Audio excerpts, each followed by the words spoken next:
What's up everyone, welcome back to the channel. This is Shivam Dwivedi and you are watching Economics Easier. So guys, today are day number 11 जिसमें हम पढ़ने वाले अपने पास most important topics. जी हाँ दोस्तों, ये वो टॉपिक्स हैं इनकम एंड एम्प्लॉयमेंट के जो अक्सर बच्चे एग्जाम के लिए छोड़कर चले जाते हैं क्योंकि बुक्स में दे रखे हैं बहुत बड़े तरीके से, समझ में आते नहीं है।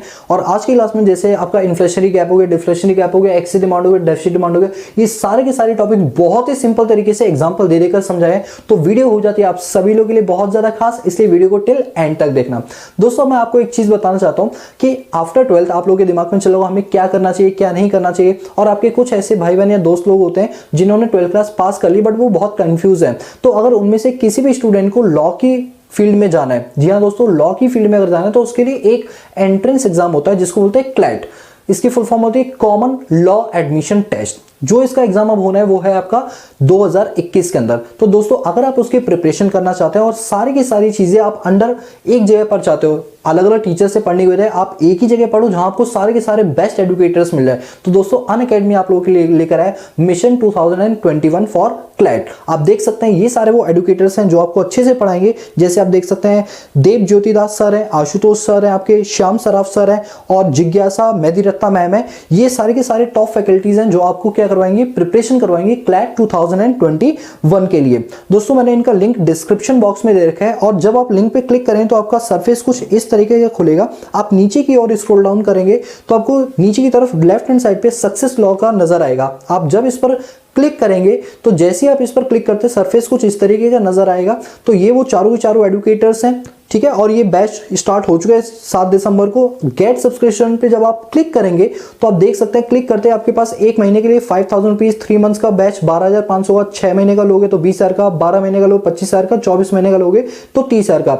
लेकिन अगर आप डिस्काउंट ऑफर चाहते हैं तो टाइप करें क्लैट 10 और जैसे इसको आप अप्लाई करेंगे ये सारे के सारे डिस्काउंट अब आपको हो जाएंगे। 5,000 वाली चीज 4,500 में हो जाएगी। आप देख रहे हैं कि क्लैट 10 करते आपको 10% का डिस्काउंट मिल गया सभी कोर्सेज पर। दोस्तों मैं आपको रिकमेंड करता हूं कि जो आपका 1 महीने 3 महीने वाला है आप इसकी 12 महीने वाला बैच हो जिससे आप अपनी प्रिपरेशन को और भी अच्छी तरीके से कर पाओ। 12 या 24 महीने का, क्योंकि इससे कम का लेना तो मेरे हिसाब से बेकार है, बट स्टिल अगर आपको लगता है तो आप ले भी सकते हैं, ऐसी बात नहीं है। तो लिंक मैंने डिस्क्रिप्शन बॉक्स में दे रखे, एक बार आप उस पर विजिट भी कर सकते हैं। बैच ऑलरेडी स्टार्ट हो चुका है 7 दिसंबर को, बट कोई टेंशन लेने वाली बात नहीं, सारी की सारी क्लासेस आपको मिलेंगी। हफ्ते में 3 दिन आपकी क्लासेस होती हैं तो कोई दिक्कत वाली बात नहीं है। अगर कोई दिक्कत हो तो डिस्क्रिप्शन बॉक्स में आप बता देना, हम आपको और भी ज्यादा डिटेल आपको दे देंगे, ठीक है। सो गाइस अब हम बढ़ते हैं अपने आज की क्लास की ओर। तो आज की क्लास स्टार्ट करते हैं, तो चलिए शुरू करते हैं।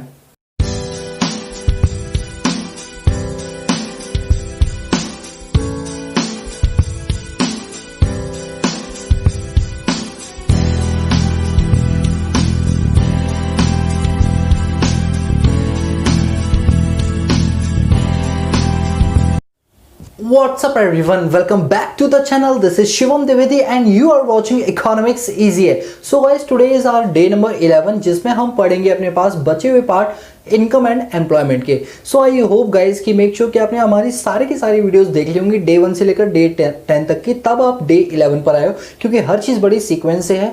कहीं ना कहीं हमारी कुछ ना कुछ चीज़ों का लिंकेज हमारी पिछली क्लासों से होगा, इसलिए ज़रूरी है पिछला सारा आपको आता हो, उसके बाद ही आप इस क्लास के ऊपर आए हो। तो चलिए दोस्तों आज का टॉपिक बन जाता है बहुत ज़्यादा इंपॉर्टेंट। जानते हो क्यों? क्योंकि आज की क्लास से 6 नंबर का क्वेश्चन आपके एग्जाम में आएगा। कौन सा आएगा ये वीडियो में आपको पता चलेगा, इसलिए मैं बोल रहा हूं वीडियो को टिल एंड तक देखेंगे। 6 नंबर का क्वेश्चन यहां से फंसेगा आज की क्लास से, गारंटेड है, गारंटेड। लिख लो, अगर आपको ना लगे तो इस चीज का स्क्रीनशॉट लेके मुझे भेज देना, कर देना सर आपने झूठ बोला है, ऐसा कुछ भी नहीं हुआ, लेकिन रियलिटी है आपके एग्जाम में आएगा ही आएगा। तो चलिए स्टार्ट करते हैं। तो आज का टॉपिक हमारा डिटर्मिनेशन ऑफ इक्विलिब्रियम लेवल, कि किस तरीके से हम इकोनॉमी का इक्विलिब्रियम लेवल निकालते हैं। याद करो माइक्रो इकोनॉमिक्स में जब हमने पढ़ा था अपने पास तो मार्केट इक्विलिब्रियम सीखा था जहां पर डिमांड और सप्लाई दोनों बराबर होते हैं। ठीक उसी तरीके से मैक्रो इकोनॉमिक्स का भी अपना एक इक्विलिब्रियम पॉइंट होता है, बट वो कैसे डिटरमाइन करते हैं, उसके कितने तरीके होते हैं, ये सारी सीखेंगे आज की क्लास में। तो शुरू करते हैं। दोस्तों क्या था कि इस कॉन्सेप्ट को प्रोपाउंड करने वाले जो प्रोफेसर थे उनका नाम था प्रोफेसर J.M. केनीज। आपको याद होगा इन्होंने ही मिक्स्ड इकोनॉमी का भी कॉन्सेप्ट हमारे लिए दिया था। और ये जो इकोनॉमिस्ट है ये आपके एक मिनट, डेक्स्टर वाइट जो थे वो यूएस के थे, ये थे यूके के। हाँ, जेएम केनीज यूके के थे, पता है कि मैं बार बार भूल जाता हूँ, बट आप लोग लिख लेना। जेएम केनीज जो थे वो यूके के इकोनॉमिस्ट थे, जिन्होंने हमारे पास ये कॉन्सेप्ट दिया। तो वही लिखा हुआ है, according to the Keynes in economy is in equilibrium when aggregate demand of goods and services is equal to aggregate supply during a period of time. क्या मतलब है, इन्होंने कहा कि भैया इक्विलिब्रियम पॉइंट वो पॉइंट होता है जहां पर इकोनॉमी का एग्रीगेट डिमांड इक्वल होता है एग्रीगेट सप्लाई के। बस ये तो हमें भी पता था। अब एग्रीगेट डिमांड समेशन होता है सी प्लस आई के और एग्रीगेट सप्लाई समेशन होता है सी प्लस एस के। सी से सी कैंसिल हो गया तो बचा आई इज इक्वल टू एस। और दोस्तों जानते हो इन्होंने चीजों को थोड़ा घुमा के बात वही रखी है, मतलब रिश्ते वही सोच नहीं। इन्होंने कहा कि भैया ये जो एडी और एएस है ये हमारी है अप्रोच नंबर 1। ये क्या है, अप्रोच नंबर 1। और जो ये आई इज इक्वल टू एस आया ये है हमारी अप्रोच नंबर 2। और इसी के देखा देखी में इन्होंने 2 अप्रोच बना दिए अपने पास। तो कहा जाता है केनीज के 2 अप्रोच है डिटरमाइन करने के equilibrium level of income and employment. एक आपका एडी और एएस अप्रोच है और एक आपका एस एंड आई अप्रोच, बोले तो सेविंग एंड इन्वेस्टमेंट अप्रोच है। इन 2 में से कोई भी एक क्वेश्चन आपके एग्जाम में फंसेगा, बिल्कुल आएगा, बिल्कुल आएगा, मैं बता रहा हूँ 100% आएगा। कैसे आएगा वो भी हम आगे पढ़ेंगे, और जब हम सैंपल पेपर सीरीज करेंगे अपने पास उसमें भी पढ़ेंगे, क्योंकि 30 दिन के बाद हम सैंपल पेपर सीरीज की ओर मूव ऑन करेंगे, क्योंकि खाली इसको पढ़ा उसको नहीं पढ़ा तो सब बेकार है। 90+ रहने के लिए उसको भी पढ़ना बहुत जरूरी है। तो ये 2 अप्रोचेस हम पढ़ने के लिए जा रहे हैं। आप एक काम करो, इसको नोट डाउन करो, फिर मैं आपको ना सबसे पहले कराऊंगा एडीएस अप्रोच, उसके बाद कराऊंगा सेविंग और इन्वेस्टमेंट अप्रोच, और ये टॉपिक हमारा हो जाएगा फिनिश। साइड और इसको जल्दी से आप लोग नोट डाउन कर लीजिए।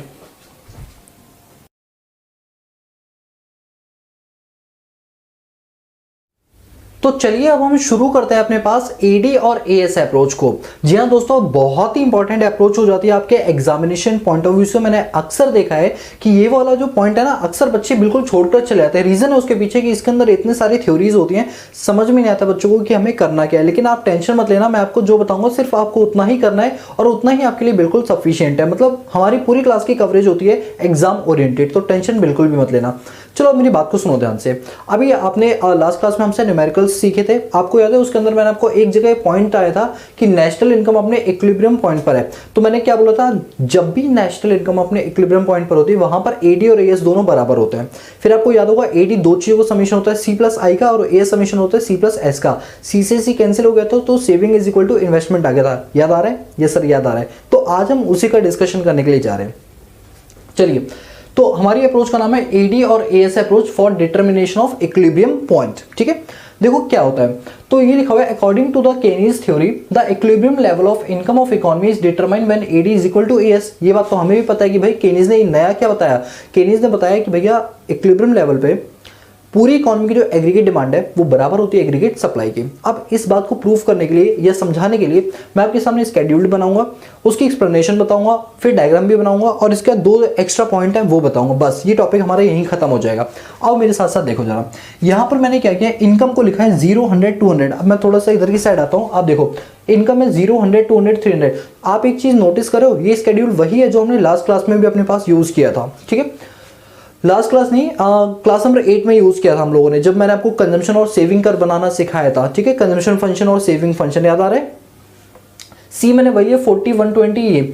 एस कैसे निकाला, वाई माइनस सी करके एस निकाल लिया। और इन्वेस्टमेंट क्या है, कांस्टेंट है। आप में से कौन मुझे बताएगा कमेंट बॉक्स में, ये वाली इन्वेस्टमेंट कौन सी इन्वेस्टमेंट है, इंड्यूस्ड इन्वेस्टमेंट या ऑटोनोमस इन्वेस्टमेंट। देखते हैं कौन सा इसका आंसर देगा। ठीक है, और सही आंसर से याद आया कि लास्ट क्लास में जिन्होंने क्या नाम था उनका, बीबी द्विवेदी, अब मैं उनका नाम थोड़ा सा भी भूल रहा हूँ, उन्होंने सही आंसर दिया था, उनको मैंने पेटीएम कर भी दिया है। तो अगर आप ये वीडियो देख रहे हो तो प्लीज़ डिस्क्रिप्शन बॉक्स में बता देना आपको पेटीएम मिला या नहीं मिला, ताकि और भी अच्छे इनकरेज हो कि रियलिटी के अंदर पेटीएम मिलता है। ऐसा नहीं कि मैं जानबूझ के और झूठ बोलूंगा, ऐसा बिल्कुल भी नहीं है। ठीक है, वंशिका द्विवेदी, हाँ उनका नाम वंशिका द्विवेदी है। ठीक है, आओ इधर, भाई द्विवेदी है ना।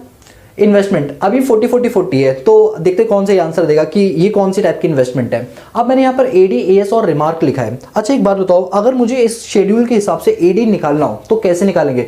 आप में से कौन बताएगा कि एडी किसका समेशन हो? चलो कमेंट बॉक्स में करो। मुझे बड़े अच्छे लगते हैं जो ये बच्चे कमेंट करके आंसर देते हैं ना, बड़ा मजा आता है कि बच्चे इतने ज्यादा डेडिकेटेड है पढ़ाई को लेकर, और यही वो बच्चे जो 90+ लेकर आएंगे। देखते हैं कौन इसके लिए अब भागेगा। ठीक है, अब आप एक बात बताओ, यहाँ पर एडी निकालना तो एडी किसका समेशन होता है? हम इतनी 2 क्लासों से पढ़ते आ रहे, सी प्लस आई, कंजम्पशन और इन्वेस्टमेंट का। तो कंजम्पशन ये रही और इन्वेस्टमेंट ये रही, तो 40 + 40 कितना हो गया, 80 हो गया। 120 plus 40 160, 200 plus 40 240, 280 plus 40 320, 360 plus 40 this is 400, 440 plus 40 this is 480, 520 plus 40 560। ठीक है, तो हमारा एडी आ गया। अब बताओ एएस किसका समेशन होता है, कमेंट करके बताओ।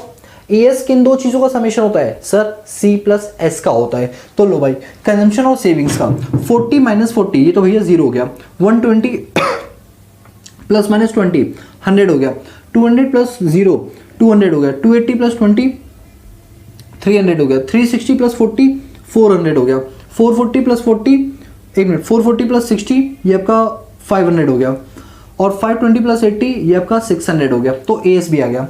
अच्छा अब एक बात बताओ, ध्यान से सुनना, मैं यहाँ पर लिख रहा हूँ एडी एएस, हर जगह यही लिख रहा हूँ। देखो एडी और एएस, टेंशन मत लेना, ये इतना बड़ा टॉपिक मैं चुटकियों में करा दूंगा आप लोगों की हेल्प की वजह से। बस आप लोग डेडिकेटेड होकर पढ़ते रहना मेरे साथ। मैंने अभी क्या कर रहा हूँ, अभी 1 मिनट के लिए रुक जाओ, अभी कोई मुझसे पूछो मत कि मैं कर क्या रहा हूँ, बस ये देखो हाँ कुछ कर रहा हूँ, आओ मेरे साथ। अब देखो ये बताओ एडी और एस में से कौन सा बड़ा है, एडी 80 और एस 0 है, तो ऑब्वियस ही बात है एडी बड़ा है। तो मैंने एडी की तरफ क्रोकोडाइल का मुंह कर दिया। याद है बचपन में पढ़ाया जाता था कि बताओ 2 और 4 में से बड़ा नंबर कौन सा है, तो हम कहते थे क्रोकोडाइल का मुंह वहां खुलेगा जो बड़े डिजिट होते थे, तो क्रोकोडाइल का मुंह इधर की साइड आएगा। मुझे तो ऐसे ही पढ़ाएगा, आपको देखो कैसे पढ़ाया गया। तो अभी हम क्रोकोडाइल की बात कर रहे हैं। बचपन की ना कई चीजें बुढ़ापे में और जवानी में बड़ी काम आती है। अब यहाँ पर देखो एडी और एस में से कौन सा बड़ा है बताओ, एडी बड़ा है, तो AD is greater than S. अभी भी AD is greater than S. 320 और 300 में से एडी बड़ा है। 400 is equal to 400 is equal to 400 plus 580 500 AS बड़ा है। 560 प्लस 600 एएस बड़ा है। अगर हम देखें तो हमारा जो इक्विलिब्रियम पॉइंट है ना, वो इक्विलिब्रियम पॉइंट यहाँ पर आ रहा है, क्योंकि इस जगह पर ना एडी और एएस दोनों क्या आ रहे हैं, बराबर आ रहे हैं। अगर आप इस पॉइंट को नोटिस करेंगे तो आप ये देख पा रहे हैं कि यहाँ पर जो पॉइंट है वो कहलाता है इक्विलिब्रियम पॉइंट, बिकॉज यहाँ पर जो एडी और एएस है वो देख लो बराबर है। आप देखो एडी भी 400 और एएस भी कितना है 400। तो हम टॉपिक भी क्या कर रहे हैं, एडी और एएस अप्रोच से कैसे हम इक्विलिब्रियम पॉइंट निकालते हैं। स्केड्यूल देखा, एडी निकाला, एएस निकाला, दोनों जहां इक्वल है वो हमारा क्या है, इक्विलिब्रियम पॉइंट है। तो ये तो स्केड्यूल से सीखा, बट अगर हम इसी चीज को डायग्राम से सीखेंगे तो कैसे डायग्राम बनेगा वो ध्यान से देखना। तो डायग्राम कैसे बनाएंगे, यहीं पर मैं बना देता हूं डायग्राम को। ये आ गया आपका x0 और ये आपका आ गया y। तो यहां पर आपका आता है इनकम, इस जगह पर आती है आपकी इनकम, और इस जगह पर आता है आपका एडी या फिर एएस आता है। ठीक है, अब याद रखना एएस कर्व जो होता है वो 0 से स्टार्ट हो रहा है, मतलब यहां से स्टार्ट होगा और ये इस तरीके से जाएगा। एएस कर्व हमेशा 45 डिग्री पर बनता है। ये आपके ऑब्जेक्टिव में क्वेश्चन आ सकता है कि as curve is always started from dash, कौन से 45 डिग्री, 0 डिग्री, 90 डिग्री, तो आप किस पे टिक करोगे, 45 डिग्री, 45 डिग्री। और एडी कर्व जो होता है वो 80 है, इसका मतलब 0 से तो शुरू नहीं होगा, वो कहीं ऊपर से शुरू होगा। तो इस तरीके से एडी कर्व बनता है। जहां पर ये इंटरसेक्ट करते हैं उस पॉइंट को क्या बोलते हैं, इक्विलिब्रियम पॉइंट बोलते हैं। क्या बोलते हैं, इक्विलिब्रियम पॉइंट बोलते हैं। और दोस्तों ये वाला जो एरिया है ना, ये जो मैं ब्लू कलर से शेड कर रहा हूं, दिस एरिया इज कॉल्ड, बताओ एक्सेस डिमांड या डेफिशिट डिमांड। अगर आप देखोगे ये जितना भी एरिया है ये सारा क्या है, एक्सेस डिमांड का एरिया है, तो इसको हम नाम देते हैं एक्सेस डिमांड। तो मैं इसको क्या करता हूं, बीच में यहां पर लिख देता हूं एक्सेस डिमांड, तो आपको नजर आ जाएगा ये लो एक्सेस डिमांड। बोलो समझ आई बात, यस सर। और जो मैं अब रेड कलर से शेड करने वाला हूं इसको बोलते हैं डेफिशिट डिमांड, क्योंकि यहां पर डिमांड कम हो रही है और सप्लाई ज्यादा हो रही है। और आप यहां देख लो इस जगह पर अगर आप देखेंगे तो सप्लाई ज्यादा है और डिमांड क्या है, कम है, तो इसको हम बोलते हैं डेफिशिट डिमांड। क्या बोलते हैं, डेफिशिट डिमांड। मैं फिलहाल सिर्फ डेफिशिट लिख रहा हूं, आप समझ जाना डिमांड की बात हो रही है। ठीक है, डेफिशिट वर्ड। और ये वाला पॉइंट क्या कहलाता है सर, ये वाला पॉइंट तो कहलाता है इक्विलिब्रियम पॉइंट। क्या कहलाता है, इक्विलिब्रियम पॉइंट। क्या कहलाता है बताओ, इक्विलिब्रियम पॉइंट। ठीक है, कौन सा पॉइंट इक्विलिब्रियम पॉइंट है, जहां पर एडी और एएस दोनों क्या हो रहे हैं, इंटरसेक्ट हो रहे हैं। और आप देखो हमारे केस में भी एडी और एएस दोनों बराबर है। कौन सी लेवल ऑफ इनकम पे, 400 पे। तो अल्टीमेटली देखा जाए तो ये लेवल ऑफ इनकम यहां पर कितना होगा, 400 होगा। ये बन गया इसका डायग्राम। बोलो बात समझ आई, ये सर बिल्कुल समझ आई। बड़ा सिंपल टॉपिक है यार। एग्जाम में पता है किस टाइप से क्वेश्चन आता है, एग्जाम में क्वेश्चन आता है कि इक्विलिब्रियम लेवल जो एडी एएस से अप्रोच होती है उसको एक्सप्लेन करो। तो आपको ये लिखना पड़ेगा किसने डेवलप की, जेएम केनीज ने डेवलप की। ठीक है, ये उसकी थ्योरी होगी, फिर ये उसका स्केड्यूल्ड हो गया, ये उसका डायग्राम हो गया, और नीचे ये देखो एक्सप्लेनेशन है, पढ़ो explanation. In the about diagram AD shows desired level of expenditure by consumer. अच्छा, डिमांड करते टाइम खर्चा होता है, ये इनकम होती है। आप बताओ सर, डिमांड करने वाला होता है खर्चा, तो वही लिखा हुआ है कि जो ये एडी कर्व आप देख रहे हो ना, ये वाला एडी कर्व, ये क्या है, खर्चा है। और लिखा हुआ है एएस कर्व जो शोज करता है कितने level of output goods and services के प्रोड्यूस किए नेशनल इनकम के अंदर, यानी एएस। ठीक है, सेकंड पॉइंट है एएस कर्व हमेशा 45 डिग्री से स्टार्ट होता है। तो क्या हमें नहीं पता था? लिखना पड़ेगा, लेकिन एग्जामिनर को नहीं पता, याद रखना हम जो भी चीज़ करते हैं उसको बताना पड़ेगा। हम ये मान के चलते हैं एग्जामिनर को कुछ नहीं आता, सिर्फ हमको आता है, ठीक है, और इसका कुछ नहीं जाता, ठीक है। आओ, both AD and AS curve are intersect to each other at point E। ये देखो, ये AS कर्व है और ये AD कर्व है, दोनों E पॉइंट पर क्या कर रहे हैं? इंटरसेक्ट कर रहे हैं। और इसी पॉइंट को क्या बोलते हैं? Desired spending on consumption and investment exactly equal to the level of output. यानी यहाँ पर AD और AS दोनों बराबर होते हैं। इसका मतलब जितना हम डिजायर कर रहे हैं इन्वेस्टमेंट, उतना ही हम क्या कर रहे हैं? खर्च भी कर रहे हैं। बोलो, बात समझ आएगी? तो अभी तक हमने डेफिनेशन की, स्केड्यूल किया, डायग्राम किया और उसकी एक्सप्लेनेशन की।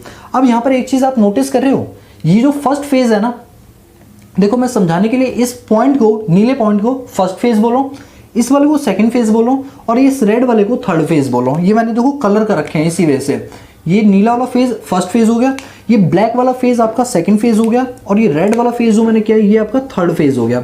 अब इन थर्ड फेज में से मुझे बीच वाला फेज नहीं पढ़ना, जानते हो क्यों? क्योंकि ये तो मैंने यहाँ पढ़ा दिया। अब मैं इन और इनकी बात करूंगा और ये दो टॉपिक ये रहे।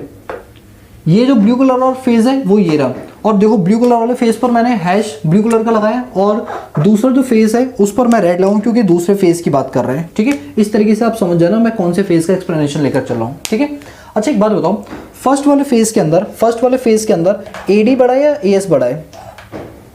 इस वाले फेज में बताओ AD बड़ा है या AS बड़ा है? सर AD बड़ा है। तो वही लिखा है AD is more then AS। क्या होगा जब एग्रीगेट डिमांड ज्यादा हो और एग्रीगेट सप्लाई कम हो? तो हमें ये चीज बतानी है, तब क्या होगा? तो अब मेरी बात को सुनो। अब एक बात सोचो, अगर हम डिमांड ज्यादा कर रहे हैं और सप्लाई कम करें, प्रैक्टिकली सोचना, यहां पढ़ो क्या लिखा है, मैं जो बोल रहा हूं वो सुनो और आप सोचो जो मैं सोचवाना चाह रहा हूं। मैंने कहा कि इकोनॉमी का हर बंदा डिमांड दबा के कर रहा है, एक्सेस कर रहे हैं, उतनी सप्लाई नहीं है। सप्लाई का मतलब उतने गुड्स अवेलेबल ही नहीं है। अब जैसे कोरोना वायरस के टाइम पर मास्क और जो PPE किट होते हैं उसकी डिमांड क्या थी? ज़्यादा थी, बट क्या उतनी प्रोडक्शन हो रही थी? नहीं हो रही थी, सप्लाई बहुत कम थी। यानी ये वही केस था जहां पर AD is more then AS था। बोलो क्लियर हुआ? अब एक बात बताओ, जब लोग डिमांड ज़्यादा करते हैं तो ऐसे में जो कंपनियां हैं उनके पास जो सप्लाई होगी चीज़ की वो क्या हो जाएगी? खत्म हो जाएगी। क्यों? क्योंकि माल तुरंत बिक जाएगा।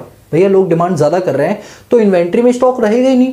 इन्वेंट्री मतलब जो हमारा स्टॉक गो डाउन है उससे स्टॉक जल्दी कम होने लग गया। तो ऐसे में बीइंग अ प्रोड्यूसर आपको प्रोडक्शन ज़्यादा करना पड़ेगा या कम करना पड़ेगा? ऑब्वियस ही बात है सर, ज़्यादा करना पड़ेगा। मेरी बात को समझ रहे हो मैं क्या बोल रहा हूँ और आप क्या समझ रहे हो वो सुनो जरा। मैं बोलना ही चाह रहा हूँ, तब क्या होगा जब एग्रीगेट डिमांड बड़ा होगा एग्रीगेट सप्लाई से। मैं रिपीट करता हूं, तब क्या होगा जब एग्रीगेट डिमांड बड़ा होगा एग्रीगेट सप्लाई से? तो ये होगा कि जब लोग डिमांड ज्यादा करेंगे तो यानी अल्टीमेटली क्या होगा कि जो हमारा इन्वेंट्री का लेवल है स्टॉक का वो कम होने लगे, क्योंकि माल जल्दी धड़ल्ले से बिक रहा है। जब धड़ल्ले से बिकेगा तो स्टॉक इन्वेंट्री का क्या होता रहेगा? कम होता रहेगा। जब इन्वेंट्री स्टॉक कम होगा तो हम प्रोडक्शन ज्यादा करेंगे। देखो वही चीज देखिए। और जब AD ज्यादा बड़ा होता है AS से तो उसे क्या बोलते हैं? Excess demand. देखो मैंने यहाँ भी बताया था ना, ब्लू कलर का एक्सेस डिमांड होता है। Well this point is called excess demand. It means that a consumer and firm together would be buying more goods than firm are willing to produce. और ऐसे में जो गुड्स हैं वो ज्यादा बनाए जा रहे हैं, ज्यादा प्रोडक्शन की जा रही है एज कंपेरिजन टू जितना हम कर रहे हैं। क्या मतलब है? लोग डिमांड ज्यादा कर रहे हैं, हम बना कम पा रहे हैं, इससे प्रोड्यूसर सेक्टर प्रोडक्शन ज्यादा करेगा। इस बात को यहां समझो। AD is greater then AS होता है तो इन्वेंट्री कम होने लगती है, माल धड़ल्ले से बिकता है तो प्रोडक्शन हमें बढ़ाना पड़ता है। क्लियर है? नीचे आओ। When AD is less then AS, अब डिमांड कम है और सप्लाई ज्यादा है, प्रोड्यूसर धड़ल्ले से आपके लिए गुड्स बना रहा है बट खरीदने वाला कोई नहीं है। कोई नहीं मतलब कम है, मतलब मैं प्रोडक्ट तो ज्यादा बना रहा हूं। अब इस टाइम एक बात बताऊं, इस टाइम मास्क और PPE किट जो है वो मार्केट में अवेलेबल है, क्योंकि कोरोना वायरस को लगभग अब 1 साल होने के लिए जा रहा है तो काफी टाइम हो गया अभी इस चीज को। तो अब उतनी ज्यादा चीजें क्रेज नहीं रहा जितना पहले स्टार्टिंग के अंदर था। तो क्या होगा कि अब लोग उतनी डिमांड नहीं कर रहे हैं बट अब प्रोडक्शन खूब सारी हो गई है, तो यानी कि सप्लाई ज्यादा होगी और डिमांड कम हो गई। तो वही लिखा है AD is less then AS, तो इसको बोलते हैं डेफिशिट डिमांड। देखो मैंने यहां भी बोला था ना, या फिर आप डेफिशिट डिमांड बोलो चाहे एक्सेस सप्लाई बोलो, क्योंकि इसमें सप्लाई ज्यादा है और डिमांड कम है। तो वही लिखा है this point is called excess supply. It means that a consumer firm together will buying less goods than the firm is willing to produce. लोग कम खरीद रहे हैं जबकि प्रोड्यूसर खूब बनाने में विलिंग है। समझो? अब एक बात बताओ, हमारे यहाँ पे गुड्स बहुत सारे रखे हैं बट खरीदने वाले यानी डिमांड करने वाले लोग कम है, तो बताओ स्टॉक हमारा बढ़ेगा या कम होगा? सर स्टॉक जिस स्पीड से कम होना चाहिए उसी स्पीड से कम नहीं होगा, बल्कि स्टॉक बना रहेगा या बढ़ेगा। तो ऐसे में प्रोडक्शन कम करूंगा या ज़्यादा करूंगा? सर प्रोडक्शन कम कर दूंगा। अभी क्या तो पीपीई किट इतनी सारी बन गई है, ये सर बन गई है। डिमांड उतनी हो रही नहीं हो रही है, तो स्टॉक में माल भरा हुआ है, ये सर भरा हुआ है, तो क्या फर्दर प्रोडक्शन होगा? नहीं होगा, या फिर कम होगा। तो वही लिखा हुआ है कि AD is less than AS, या फिर कह लो AS is greater than AD. तो ऐसे में इन्वेंट्री हमारी भरी रहेगी, तो हमें प्रोडक्शन क्या करना पड़ेगा? कम करना पड़ेगा। समझ आया दोस्तों? क्वेश्चन को समझना बहुत जरूरी। क्वेश्चन बस ये बोला था एडी और एएस अप्रोच बताओ इक्विलिब्रियम लेवल पे, बस। तो मैंने क्या किया, पहले डिफाइन कर दिया, शेड्यूल बना दिया, डायग्राम बना दिया, एक्सप्लेनेशन कर दी, और इन 2 पॉइंट्स पे मैंने फोकस कर दिया कि तब क्या होगा जब एडी बड़ा होगा और तब क्या होगा जब एडी कम होगा। तो दोनों सिचुएशन बता दी। एडी बड़ा होगा तो प्रोडक्शन बढ़ानी पड़ेगी, और एडी कम होगा तो प्रोडक्शन घटानी पड़ेगी, बस। और जानते हो इन 2 पे से क्वेश्चन बार बार एग्जाम में पूछे जा चुके हैं, बार बार। बट इनको कराने के लिए मुझे ये वाला बेस बनाना जरूरी था। इस पे से क्वेश्चन और केस स्टडीज कई सारे आएंगी। मैं एक बार फिर से रिपीट कर रहा हूं दोस्तों आप सभी लोगों के लिए, ये वीडियो सफिशिएंट नहीं है 30 दिन की। ये वीडियो बिल्कुल भी सफिशिएंट नहीं है 30 दिन की। अगर आपने सिर्फ ये पढ़ा तो it doesn't mean that you are getting 90+ marks. मैं पहले बोल रहा हूं, अपनी वीडियो के लिए कोई इंसान कभी कुछ बोलता है? मैं बोल रहा हूं कि मेरी खाली 30 दिन की वीडियो देखने से 90 नंबर नहीं आने वाले। क्यों सर, ऐसा क्यों आप बोल रहे हो? आप इतनी मेहनत से पढ़ा रहे हो, फिर भी आप ऐसे बोल रहे हो। देखो, मेहनत अलग चीज़ है, बट जो सच्चाई है वो एक अलग चीज़ है। मेरी 30 डेज सीरीज पढ़ने के बाद आपके 90+ नहीं आएंगे तब तक जब तक आप सैंपल पेपर की प्रैक्टिस नहीं करोगे, और एग्जाम में क्वेश्चन को कैसे प्रेजेंट करना है, कैसे अटेम्प्ट करना है, कैसे उसको हमें टैकल करना है, ये चीज़ें अगर नहीं आती तो 90+ नहीं आएंगे, नहीं आएंगे और नहीं आएंगे। मैं लिख कर दे रहा हूँ। इसलिए मैं फोकस कर रहा हूं अभी कंटेंट पे। अभी आप कंटेंट समझो। इसके बाद दोस्तों मैं बता रहा हूं कि जो चीज सैंपल पेपर सीरीज आपको लगानी ही लगानी है। अगर आपने वो सीरीज नहीं लगाई, सिर्फ 30 डेज सीरीज देख के काम चलाओगे, ठीक है चला लो भाई, मेरा क्या जा रहा है, मैंने तो अपनी 12 पास कर ली जो करनी थी। आपके लिए दिक्कत हो जाएगी, इसलिए वो सीरीज भी आप ध्यान से देखना। तो मैं बोल रहा हूं जिस पर फोकस करना है उस पर कर लो, बट वो सैंपल पेपर भी आपको करने पड़ेंगे। फायदा क्या? अब यही तो क्या बात हुई, देखो सुनो, ये कुछ ऐसी बात हुई कि मैं रॉकेट लेकर चांद पे तो गया, चांद पर खूब मेहनत की जाते जाते, और जब चांद पे लैंड किया तो लैंड में करवा ही नहीं पाया। लैंड का मतलब है कि उस पर खड़ा ही नहीं कर पाया चांद पर मैं अपने पैर रॉकेट को, क्योंकि मैंने उसकी ट्रेनिंग नहीं ली। मैंने ट्रेनिंग ली थी स्पेस पे रहने की। समझ जाओ कि 30 दिन की सीरीज यही है कि आप स्पेस की ट्रेनिंग ले रहे हो, बट चांद पे खड़े होकर रिसर्च कैसे करनी है, इस चीज के लिए आपको सैंपल पेपर भी करने पड़ेंगे। आप ऐसे समझ जाओ। बाकी समझदार के लिए इशारा काफी, वो समझ चुके होंगे, ठीक है। तो अब आप इसको नोट डाउन करो, मैं साइड होता हूं, फिर मैं स्टार्ट करूंगा सेविंग और इन्वेस्टमेंट अप्रोच। कौन सी अप्रोच? सेविंग और इन्वेस्टमेंट अप्रोच। साइड हो रहा हूं, नोट कर लो वीडियो को पॉज करके। चलिए गाइज, अब हम बात करते हैं सेविंग और इन्वेस्टमेंट अप्रोच। आई होप कि आपको एडी और एएस अप्रोच समझ आ गया होगा। तो अब हम मूव ऑन करेंगे अपने पास सेविंग और इन्वेस्टमेंट अप्रोच में किस तरीके से हम इक्विलिब्रियम पॉइंट तक पहुंचते हैं। बहुत ही सिंपल है, कोई बहुत बड़ा टॉपिक नहीं है। हाँ, दिखने में आपको बोर्ड बहुत भरा भरा नजर आ रहा होगा, लेकिन रियलिटी है कि जब आप समझ जाओगे तो ये सारी चीजें दिमाग में स्टोर हो जाएंगे और सारे काम बहुत ईजी हो जाएंगे। तो चलिए शुरू करते हैं दोस्तों। अच्छा, एडी और एएस अप्रोच से ही तो सेविंग और इन्वेस्टमेंट अप्रोच बना है। जैसे हम जानते हैं कि इक्विलिब्रियम पॉइंट पर हमारा जो एडी होता है वो एएस के बराबर होता है। AD summation of C plus I, AS is summation of C plus I, C से C cancel, I is equal to S. जानते हो इस वाली अप्रोच को हमने क्या बोल दिया? एडी और एएस अप्रोच। और इस वाली अप्रोच को क्या बोल दिया? इन्वेस्टमेंट और सेविंग अप्रोच। है तो दोनों सेम भाई, चीजें तो दोनों सेम है। ये तो वही बात है, रिश्ते नहीं, रिश्ते वही, सोच नहीं, मतलब चीज वही होगी, बस सोच नहीं होगी। चलो कोई नहीं, अब ये टॉपिक है तो कर लेते हैं, इसमें क्या बात है। और एग्जाम में ना ये कुछ ज्यादा इंपॉर्टेंट क्वेश्चन है। या तो आपके एग्जाम में एडीएस अप्रोच आएगा या सेविंग और इन्वेस्टमेंट अप्रोच आएगा। कोई एक अप्रोच आएगी, याद रखना, एक अप्रोच आएगी। आओ, saving S and I approach for determination of equilibrium point. तो क्या लिखा है? According to this approach the equilibrium level of income is determined. इस अप्रोच के अनुसार जो इक्विलिब्रियम लेवल होगा वो डिटरमाइन किया जाएगा when planned saving is equal to planned investment, मतलब S is equal to I. ठीक है, प्लान्ड इन्वेस्टमेंट किसके बराबर होगी? प्लान्ड सेविंग के बराबर होगी। देखो यहाँ पर जो स्ट्रक्चर, जो शेड्यूल हमने लिया है वो डिट्टो वही सेम लिया जो हम बिल्कुल डे, ये हमारे 11 है 10 9 डे 9 से लेते हुए आ रहे हैं। डे 9 वाली वीडियो के अंदर मैंने यही शेड्यूल लिया था, और दोस्तों इसकी शेड्यूल को मैंने आगे कंटिन्यू किया है। इनकम वही है, 0 100 200 300 400, सी हमारा वही है, एस वही है और आई वही है। अब फिर से वही बात कि आई कॉमन, मतलब हर जगह कांस्टेंट क्यों है, तो किस टाइप की आई है बोले तो इन्वेस्टमेंट है, आप लोग मुझे बता दो। अब एक बात बताओ, अगर मैं यहाँ पर सेविंग और इन्वेस्टमेंट अप्रोच की बात कर रहा हूँ तो बताओ वो कौन सा लेवल है जहाँ पर सेविंग और इन्वेस्टमेंट दोनों इक्वल आ रही है? सर वो वाला लेवल है जहाँ सेविंग, ये जो ये वाला लेवल है, इस जगह पर हमारी सेविंग और इन्वेस्टमेंट दोनों क्या आ रही है? ज़्यादा आ रही है। अच्छा, मैं यहाँ पर रिमार्क लगा रहा हूँ, ठीक है, रिमार्क को ध्यान देना। यहाँ पर सेविंग, अच्छा पहले मैं एस फिर यहाँ लिखूंगा आई। अब आप समझ गए मैं ऐसा क्यों कर रहा हूँ, क्योंकि अब मैं क्रोकोडाइल का मुंह इधर और उधर खोलने वाला हूँ। ठीक है, ये बताओ कौन सी चीज़ बढ़ी है? सर इन्वेस्टमेंट बढ़ी है, यहाँ पे भी इन्वेस्टमेंट बढ़ी है, यहाँ भी इन्वेस्टमेंट बढ़ी है, यहाँ भी इन्वेस्टमेंट बढ़ी है। इस वाले लेवल पे सेविंग और इन्वेस्टमेंट बराबर है, और इस वाले लेवल पर सेविंग बढ़ी है और इन्वेस्टमेंट कम है। तो क्या करेंगे हम, देखो अभी हम किसकी बात कर रहे हैं? अभी हम इस वाले लेवल की बात कर रहे हैं जहाँ पर सेविंग और इन्वेस्टमेंट दोनों क्या है? बराबर है। अभी हम किस लेवल की बात कर रहे हैं? जहाँ पर सेविंग और इन्वेस्टमेंट दोनों क्या है?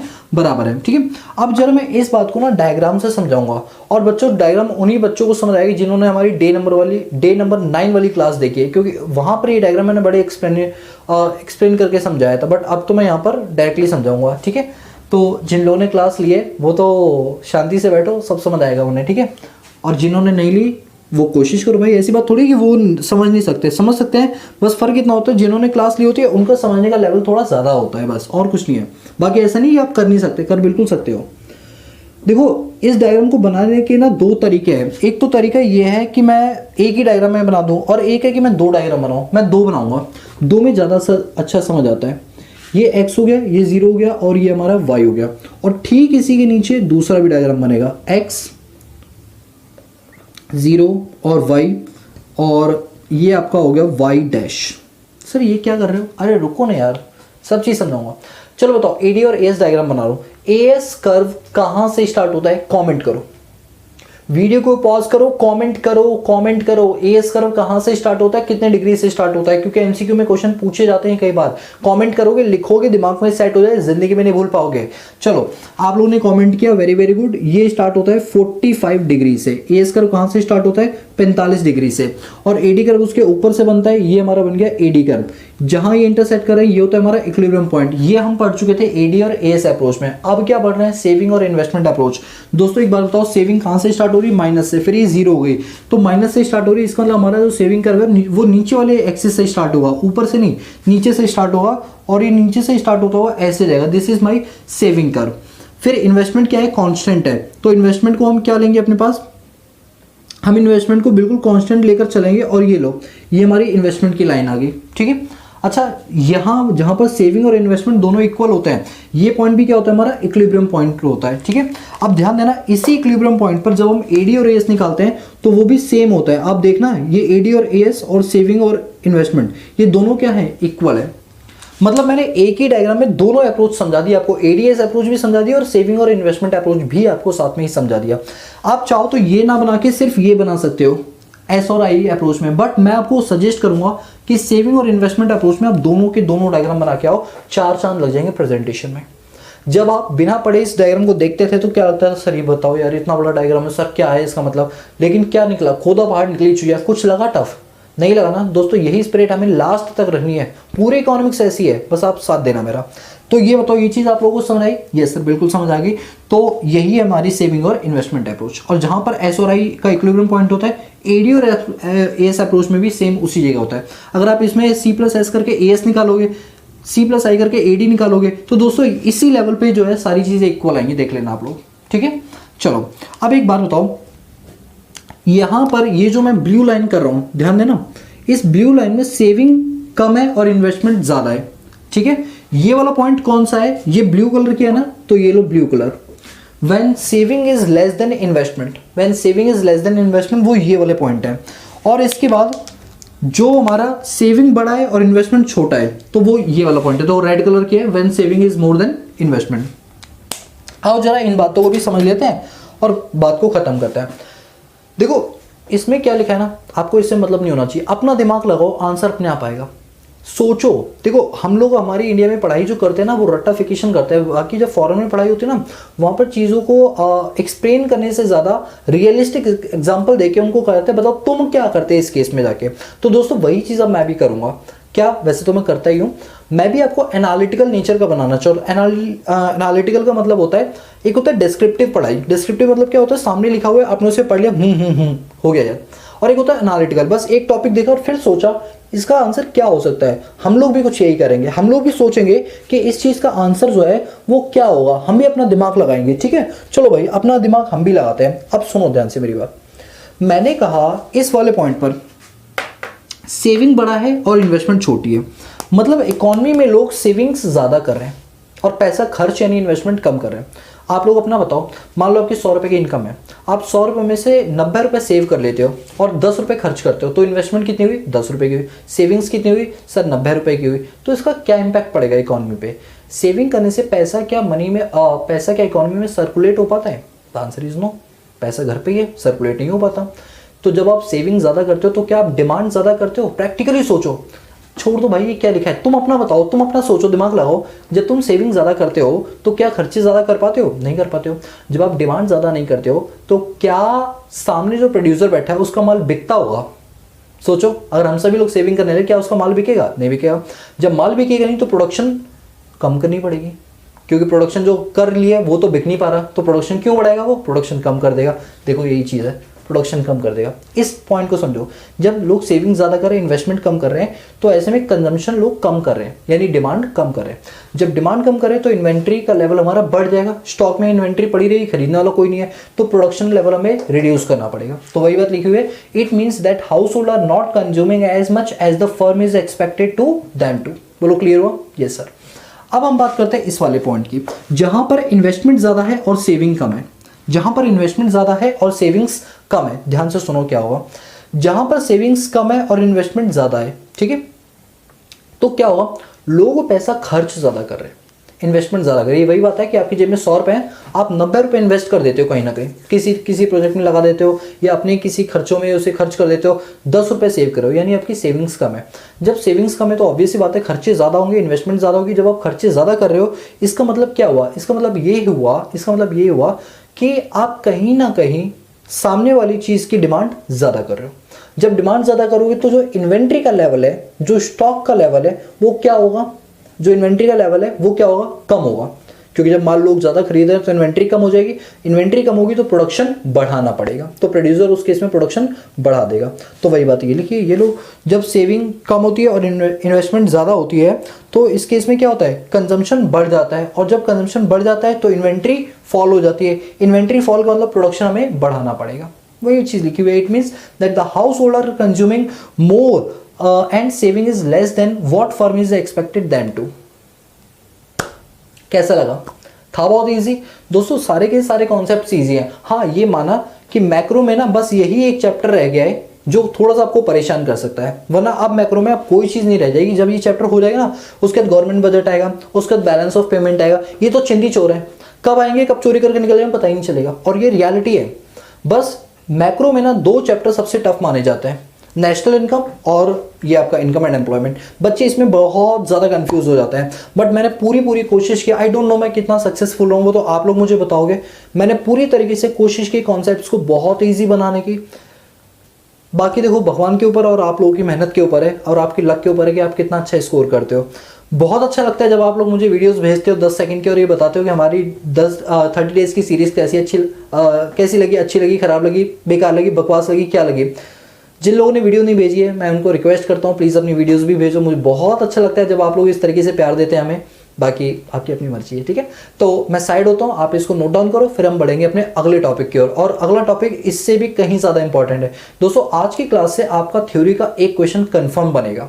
आपके बोर्ड में आज की क्लास से एक थ्योरी का क्वेश्चन 100% बनेगा, इसलिए वीडियो को टिल एंड तक आपको देखना है और मेरे साथ रहना है, ठीक है। साइड हो रहा, जल्दी से नोट डाउन करो। तो चलिए अब हम बढ़ते हैं अपने अगले टॉपिक की ओर, जो कि है एक्सेस डिमांड और डेफिसिट डिमांड। दोस्तों ये टॉपिक ना बहुत ही ज़्यादा सिंपल है, और आपको एक बात बताऊं, आप जब अपनी बुक उठाओगे तो यही टॉपिक आपको इतने पेजों में मिलेगा कि आप इतने कंफ्यूज हो जाओगे और कहोगे यार ये टॉपिक है, ये पूरा एक चैप्टर है। तो मैं वादा करता हूँ दोनों के दोनों टॉपिक आपके दिमाग में स्टोर कर दूंगा। कितनी कोशिश कर लो कि मुझे समझ नहीं आएगा, लेकिन मैं वादा करता हूँ अगर आप थोड़ी सिंसियरिटी दिखाओगे अगले आधे घंटे तक तो आपको सारी की सारी चीज़ें क्लियर हो जाएंगी, ये वादा है मेरा, ठीक है। तो दिमाग को बिल्कुल खोल कर बैठो, टॉपिक बहुत ज़्यादा सिंपल है, बुक से आप समझोगे आपको समझ नहीं आएगा, क्योंकि 3-4 पेज का तो एक टॉपिक है एक्सेस डिमांड का। फिर डेफिसिट डिमांड का भी खोलो तो 3-4 पेज का आपको मिल जाएगा, यानी इतने सारे पेजेस को बहुत समराइज तरीके से और बहुत तरीके से मैं आपको कराने के लिए आ रहा हूँ। तो दिमाग खोल के बैठ जाओ, क्योंकि इस टॉपिक से क्वेश्चन छोटे छोटे पूछे जाते हैं, बट 2015 से पहले इन टॉपिक टॉपिक्स पे से क्वेश्चन सबसे बड़े यानी 6-6 नंबर के पूछे जाते थे, बट ट्रेंड में आजकल कुछ चेंज आ गए जिसके चलते इस पे से छोटे-छोटे क्वेश्चंस बनते हैं। लेकिन आप जानते हो 2020 के बाद से एग्जामिनेशन पैटर्न में काफी चेंज आया है, तो हो सकता है इस बार इस पर से एक बड़ा क्वेश्चन बन जाए, तो हम क्यों एक भी नंबर जाने दें, इसलिए ये टॉपिक हो जाता है आपके लिए बहुत ज्यादा इंपॉर्टेंट। तो चलिए शुरू करते हैं, बात करते हैं एक्सेस डिमांड की। देखो दोस्तों, दिमाग से सोचना, आपको ना ज्यादा माथापच्ची नहीं करनी है, जो आपको सही लगे उसी पर खड़े रहो और उसको सही बनाने की कोशिश करो। मतलब ये दिमाग में जैसे ही आपको पॉइंट आउट हुआ एक्सेस डिमांड, दिमाग में क्या चला? सर दिमाग में ये चला एक्सेस डिमांड का मतलब है कि डिमांड बढ़ा होगा सप्लाई से, ऑब्वियस सी बात है।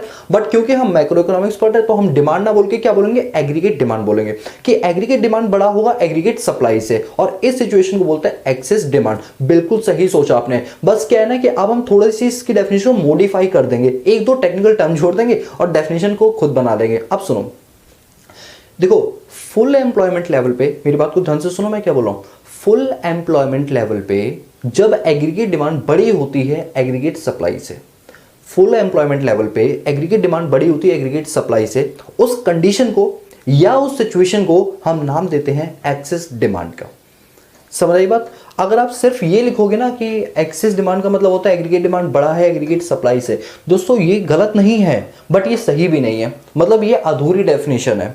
बट इस डेफिनेशन को पूरा करने के लिए आपको ये लिखना बहुत ज्यादा जरूरी बन जाता है कि कौन से लेवल पे ये सिचुएशन हुई है, फुल एम्प्लॉयमेंट लेवल पे। अगर आपने ये वर्ड जोड़ दिया ना फुल एम्प्लॉयमेंट लेवल, तो 4 चांद लग जाएंगे क्वेश्चन में, क्योंकि अब आपके अंदर का प्रोफेशनलिज्म झलकेगा इस पॉइंट से, याद रखना।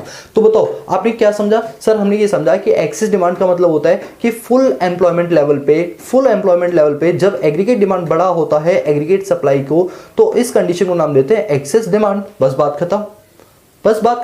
चलो अब मेरे साथ एक बार रिकॉल करो, तुमने क्या पढ़ा? Excess demand is a situation when economy is in a full employment and that situation aggregate demand is greater than aggregate supply, and this situation is none other than it is called to be a excess demand। खत्म बात।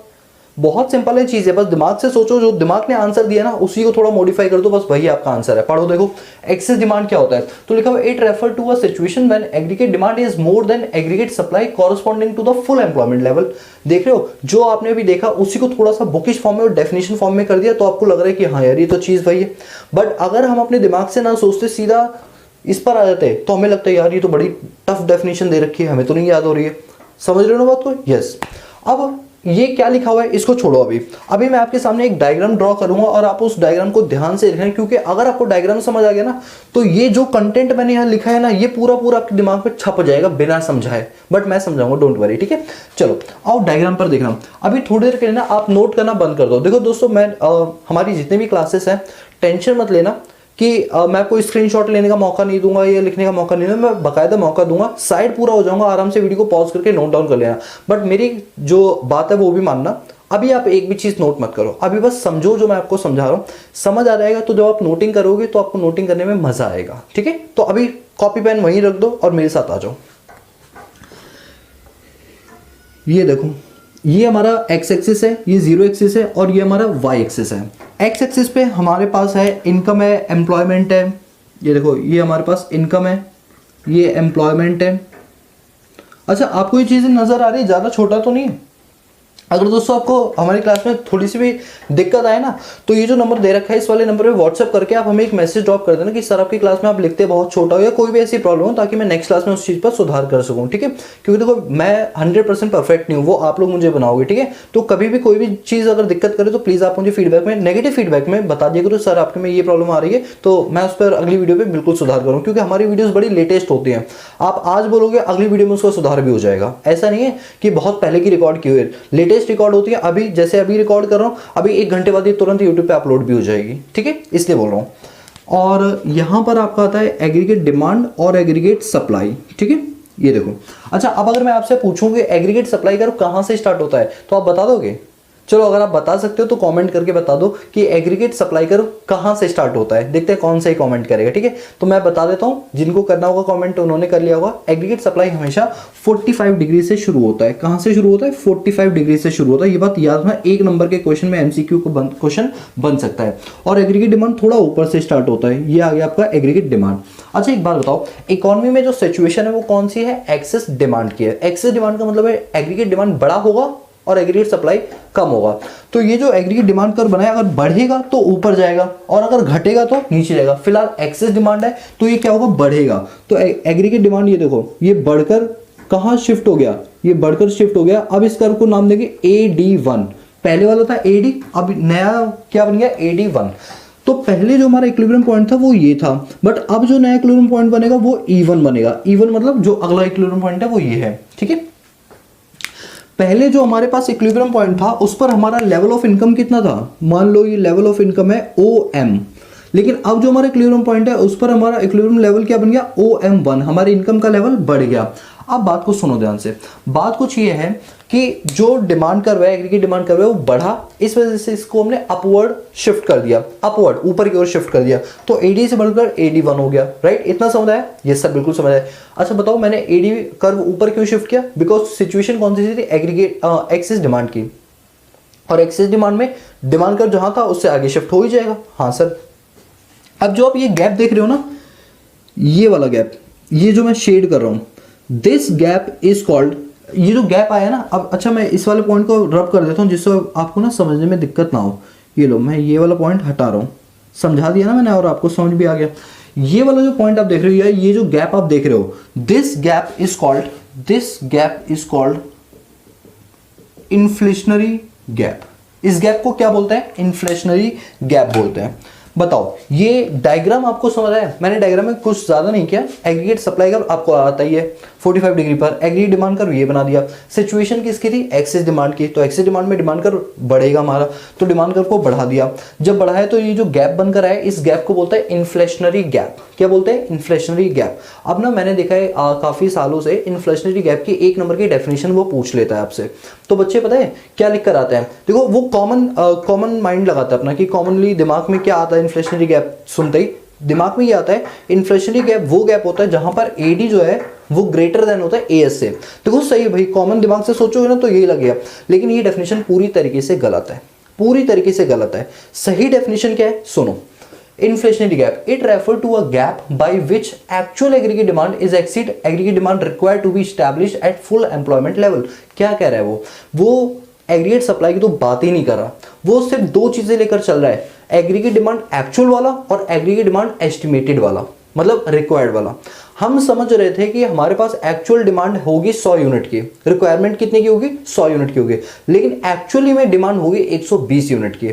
तो इसकी वजह से जो difference आया या जो गैप जनरेट हुआ, that gap is called inflationary gap. इस वजह से जब हम इन्फ्लेशनरी गैप की डेफिनेशन पढ़ते हैं तो हम उसमें साफ साफ बोलते हैं कि इन्फ्लेशनरी गैप वो गैप होता है जो फुल एम्प्लॉयमेंट लेवल पे, मैं रिपीट कर रहा हूं, जो फुल एम्प्लॉयमेंट लेवल पे हम जो एग्रीगेट डिमांड एक्चुअल में करते हैं वो ज्यादा हो जाती है एग्रीगेट डिमांड जो रिक्वायर्ड होती है, और उस गैप को हम बोलते हैं इन्फ्लेशनरी गैप। दोबारा पढ़ो, कोई दिक्कत नहीं है, 3 बार पढ़ो, नहीं समझ आएगा तब तक पढ़ते रहेंगे हम। Inflationary gap, it refer to a gap by which actual aggregate demand, ध्यान से देखना, एक्चुअल एग्रीगेट डिमांड एक्सीड, ज्यादा होगा एग्रीगेट डिमांड रिक्वायर्ड, जितनी हमें रिक्वायर्ड थी।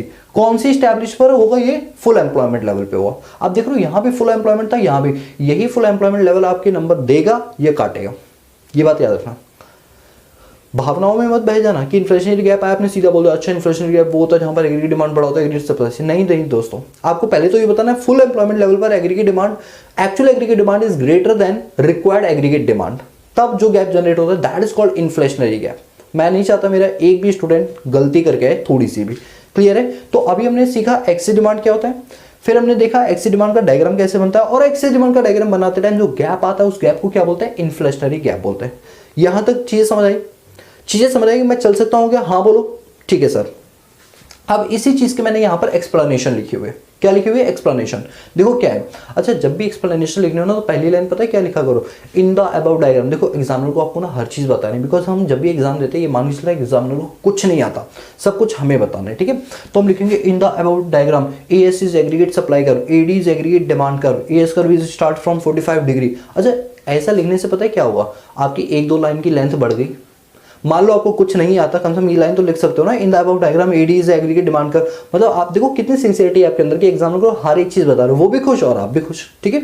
तो देखो हमने वही लिखा है इन द, अब ये ना मैंने थोड़ा सा छोटा लिखा है क्योंकि देखो जगह की कमी थी, इससे थोड़ा छोटा लिखा है। इसका फॉन्ट साइज और इसके फॉन्ट साइज में डिफरेंस नजर आएगा, ठीक है। अगर नहीं भी दिख रहा हो तो मैं डिक्टेट कर रहा हूँ, आप उसको नोट डाउन कर सकते हो, ठीक है। In the above diagram income और output are measured at X axis. सबसे पहली बात इसने बोला कि इस डायग्राम के अंदर एक्स एक्सिस पे इनकम और एम्प्लॉयमेंट या आउटपुट दे रखा है, and aggregate demand on Y axis. Aggregate demand और एग्रीगेट सप्लाई कौन से एक्सिस पर है? वाई एक्सिस पर। देखो लेंथ बढ़ी, हाँ बिल्कुल बढ़ी। बोथ एग्रीगेट डिमांड, अच्छा मैंने नहीं लिखा बट आप लिख सकते हो कि एस कर्व 45 डिग्री से स्टार्ट होता है और एडी कर्व को एडी एग्रीगेट डिमांड कर्व बोलते हैं। ये आप खुद अपना नोट एडिशनल में लिख सकते हो। Both AD and AS curve are intersect to each other at point E। ये बात सच है कि ये देखो एग्रीगेट सप्लाई कर्व, ये एग्रीगेट डिमांड कर्व, दोनों इंटरसेक्ट करे E पॉइंट पर, जिसको बोलते हैं equilibrium point, which indicate full employment. हाँ इसी को क्या बोलते हैं? फुल एम्प्लॉयमेंट बोलते हैं। Due to increase in investment, अब देखो जब हम एक्सेस डिमांड कर रहे हैं तो प्रैक्टिकली सोचो, डिमांड जब ज्यादा कर रहे हैं इट मींस जो मेरा इन्वेस्टमेंट का लेवल है वो कम होगा या बढ़ेगा? दिमाग से सोचो सर, इन्वेस्टमेंट का लेवल बढ़ेगा, बिल्कुल सही कहा। तो वही लिखा हुआ है कि क्योंकि इन्वेस्टमेंट हमारी बढ़ रही है तो एडी जो राइज होकर एडी से एडी 1 हो गया। देखो एडी से एडी 1 हो गया, नजर आ रहा है आपको? यस सर, एडी से एडी 1 हो गया। And it denote the situation of excess demand, और ये कौन सी सिचुएशन को दर्शाती है? एक्सेस डिमांड के सिचुएशन को दर्शाती है। And the gap between them is termed as inflationary gap, और जो इनके बीच का जो गैप आया है इसी को क्या बोलते हैं? इन्फ्लेशनरी गैप बोलते हैं, ठीक है। मैं एक बार और डिक्टेट कर दूं ये पूरी लाइन, ठीक है। In the above diagram input and output are measured on X axis and aggregate demand is on Y axis. हाँ ये बात सच है, ये देखो ये एक्स एक्सिस पे है और ये वाई एक्सिस पे है। Both AD and AS curve are intersect to each other at point E, which indicate full employment level.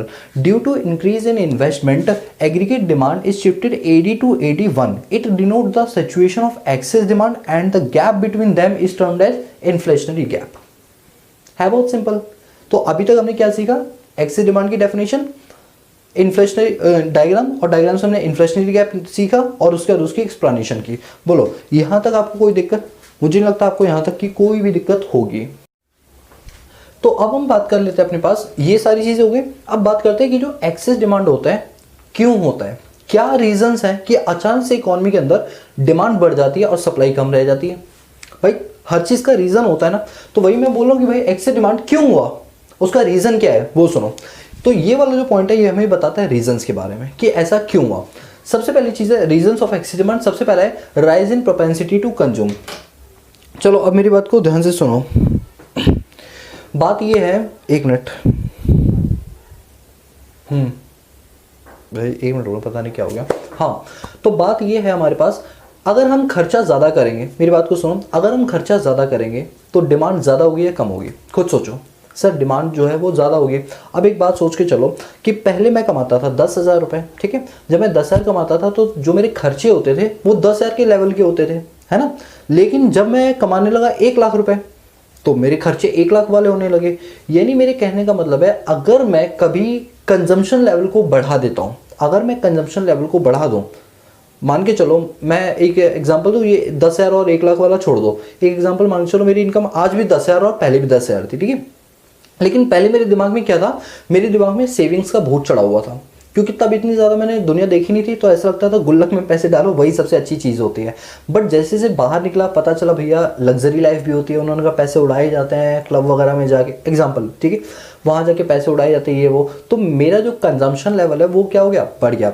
जब मेरा कंजम्पशन लेवल बढ़ेगा तो अल्टीमेटली मैंने क्या किया, डिमांड बढ़ा दी। जिन जिन चीज़ों की पहले मैं कभी डिमांड नहीं करता था, अब उन चीज़ों की मैं डिमांड करने लगा। तो अल्टीमेटली जो पहले डिमांड थी और जो आज की डिमांड है उसमें डिफरेंस आया। यस सर, डिफरेंस आया। जहाँ पहले मैं डिमांड नहीं करता था वहाँ अब मैं डिमांड करने लगा। पूरी इकोनॉमी में मेरे जैसे कितने सारे लोग होंगे जो अचानक से डिमांड करने लगे होंगे, तो डिमांड क्या होगी, बढ़ गई, जिसके चलते कौन सी सिचुएशन आई, एक्सेस डिमांड।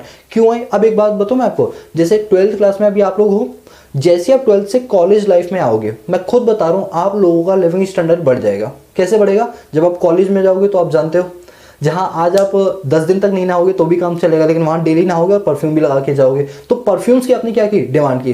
12th क्लास में हो तो समझ जाओ अभी अकेले घूम रहे हो, फिर जब आप कॉलेज में जाओगे तो 3-3 साथ लेकर घूमोगे एग्जाम्पल, ठीक है।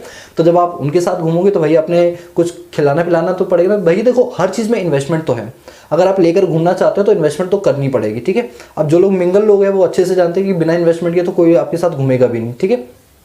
ये सब क्या है? कंजम्पशन लेवल को बढ़ाते हैं। जब कंजम्पशन बढ़ती है तो डिमांड भी बढ़ती है। तो वही लिखा हुआ है कि अगर आपके खर्चे, कंजम्पशन का लेवल बढ़ेगा तो इस वजह से जो हमारी डिमांड है वो भी बढ़ेगी। Number 2, reduction in taxes. अब एक बात बताओ, गवर्नमेंट पहले जो है 20% का टैक्स लेती थी। एग्जांपल दे रहा हूं, मैं 100 रुपए इनकम कमाता था, गवर्नमेंट 20% टैक्स ले लेती थी, यानी 20 रुपए टैक्स के रूप में गया, मेरी जेब में कितना बचा बताओ? 80 रुपए। यानी अब मेरी जो रियल डिस्पोजेबल इनकम है वो कितनी है? 80 रुपए। यानी अगर मैं खर्चा करना चाहूँ तो 100 रुपए नहीं कर सकता, मैं सिर्फ 80 रुपीज करूंगा। 20 रुपीज तो टैक्स के रूप में दे दिया। बट अब गवर्नमेंट ने क्या किया? टैक्स को रिड्यूस कर दिया, रिड्यूस करके कर दिया 10%। अब मैं 100 रुपए कमाता हूँ, 10 रुपए गवर्नमेंट को दे देता हूँ, 90 रुपए बचते हैं। ये बताओ पहले कितने बचते थे जेब में? 80 रुपए। और अब कितने बचते हैं? 90 रुपए।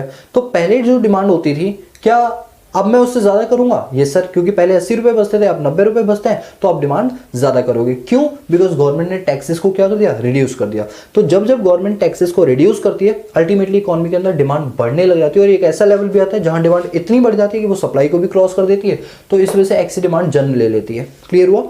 Third point, increase in government expenditure. अच्छा एक बात बताता हूँ, हमारे दिल्ली में ना, जैसे मैं दिल्ली में रहता हूँ तो हमारे कंस्ट्रक्शन बहुत ज़्यादा होता है, दबा के कंस्ट्रक्शन होता है। ये जो सितंबर, अक्टूबर, नवंबर का महीना होता है ना, इन महीनों में खूब कंस्ट्रक्शंस होती हैं।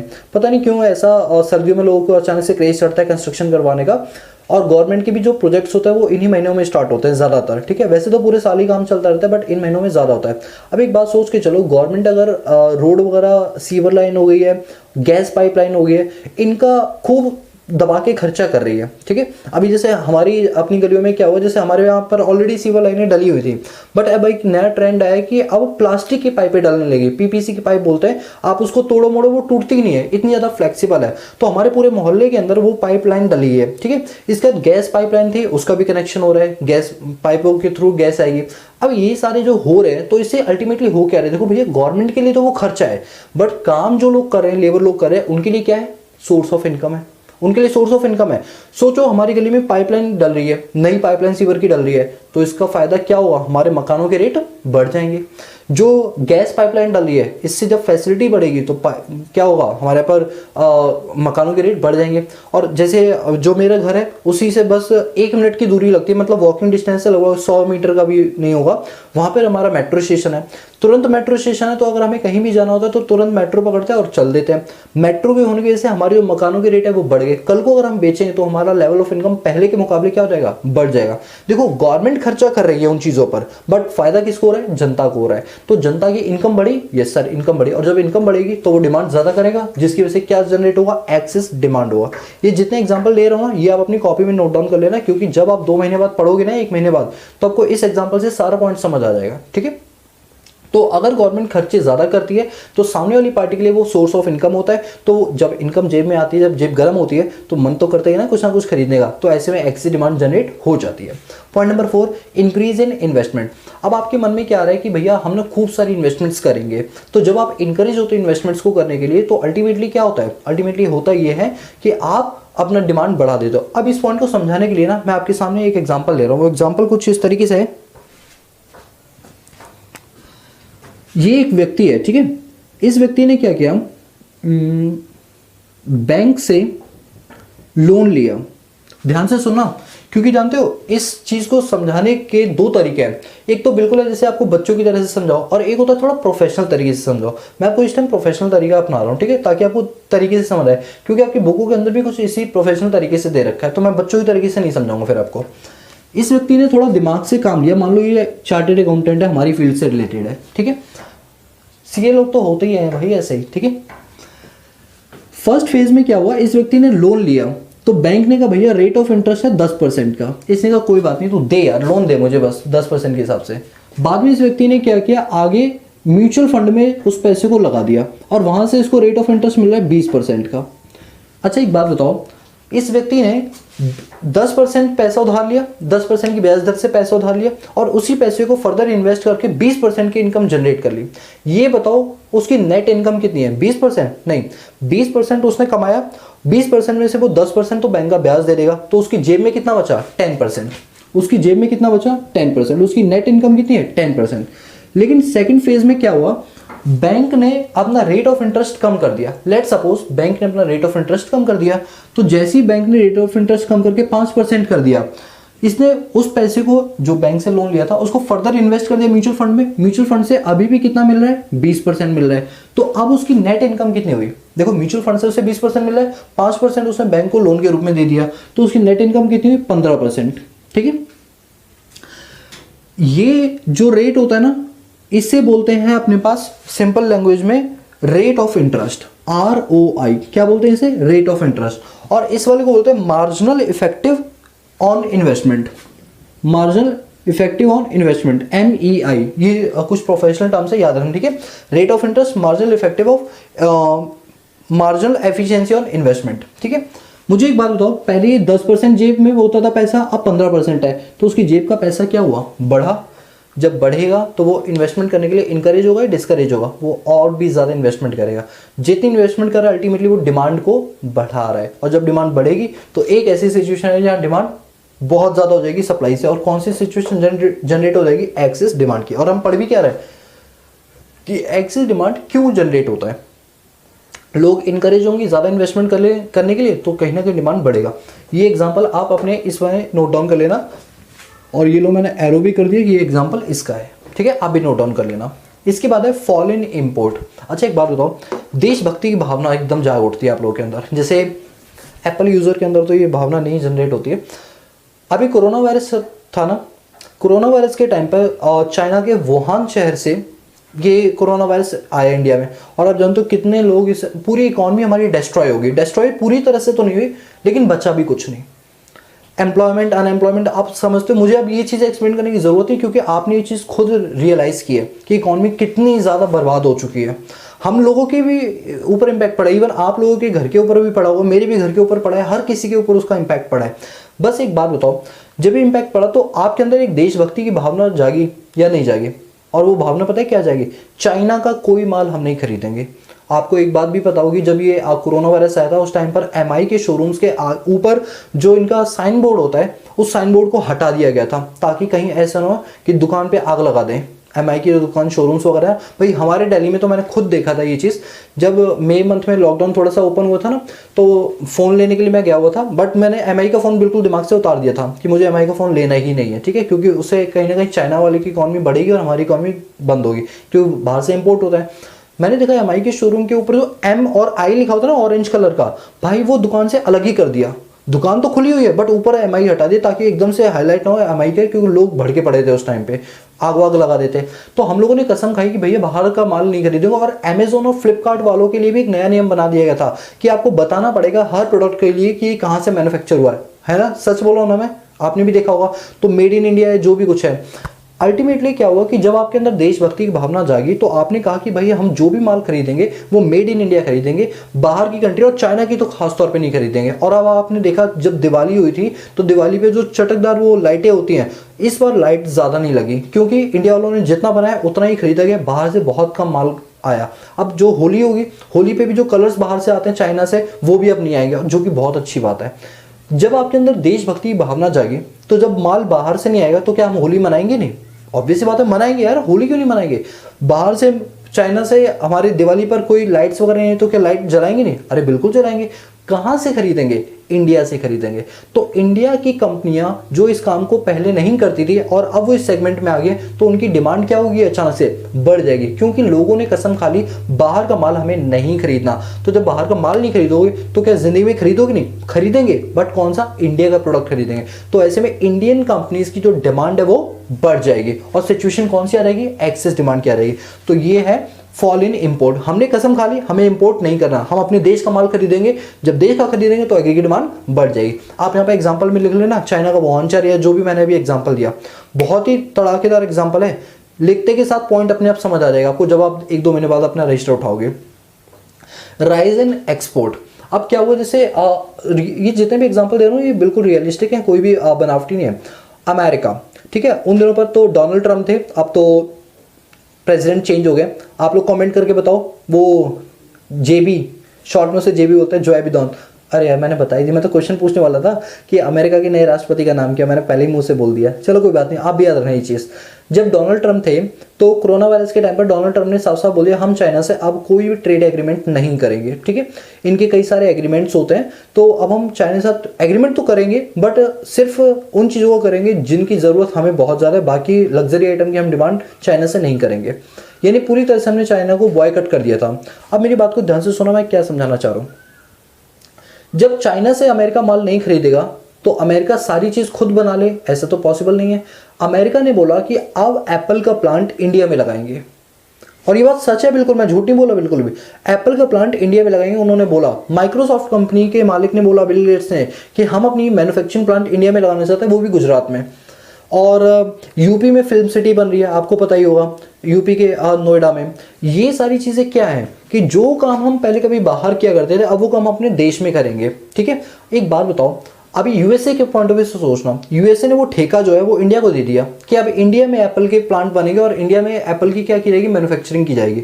ऐसे में हमारे लिए ये क्या है, हमारे लिए ये एक्सपोर्ट है कि हम उन्हें मोबाइल बना के बाहर भेजेंगे। प्रैक्टिकली सोचो, हम इंडिया में माल बना के बाहर अमेरिका को भेजेंगे, तो ऐसे में ये चीज़ हमारे लिए क्या है, एक्सपोर्ट है। जब हमें एक्सपोर्ट ऑर्डर बाहर की कंट्री से ज़्यादा मिलेंगे तो अल्टीमेटली हमारी डिमांड बढ़ेगी, हमारी डिमांड बढ़ेगी। तो वही है कि राइज इन एक्सपोर्ट, अगर एक्सपोर्ट लेवल हमारा बढ़ जाएगा तो हमारे यहाँ पर डिमांड बढ़ जाएगी, ठीक है।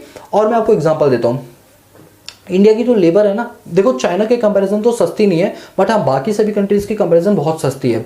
आपने देखा हो 12th क्लास पास करते लोग एमएनसीज में काम करने लेते हैं, वो भी कॉलिंग में बीपीओ वगैरह होते हैं ना, बस उनकी इंग्लिश अच्छी होनी चाहिए।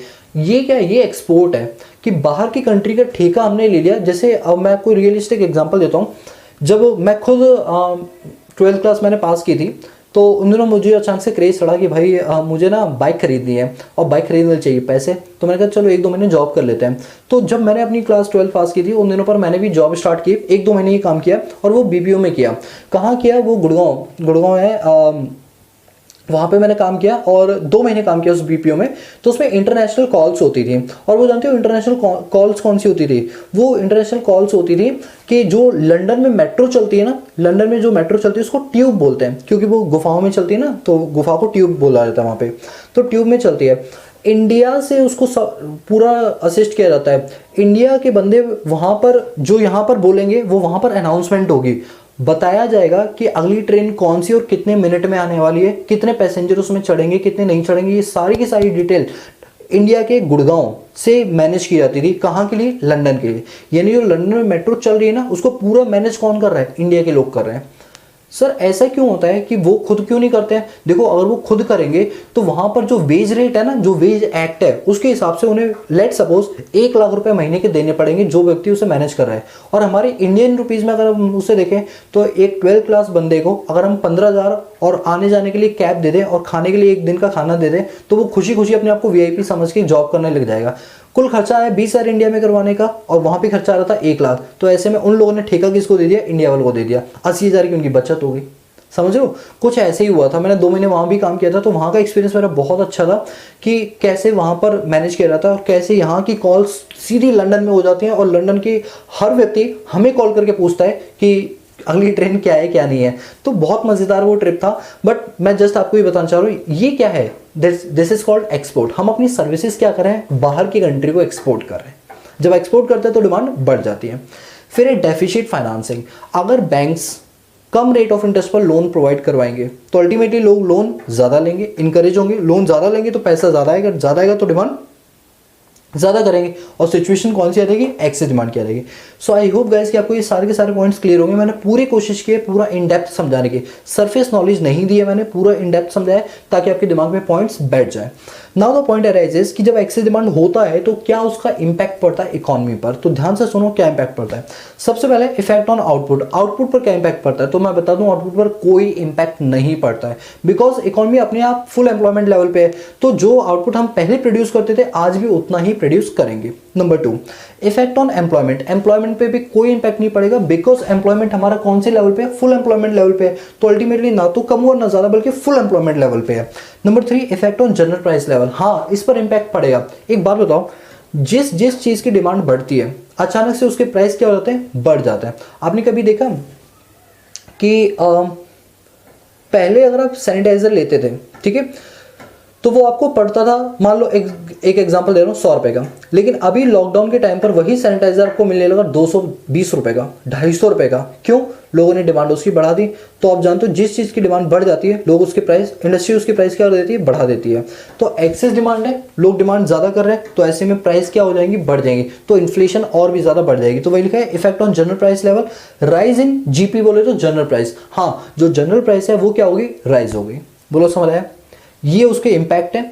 अब ओवरऑल मैं आपको बताऊं पिक्चर क्या है। मैंने आपको 3 बड़े बड़े टॉपिक समझा दिए। नंबर 1 इज एक्सेस डिमांड, जिसमें इन्फ्लेशनरी गैप हो गया।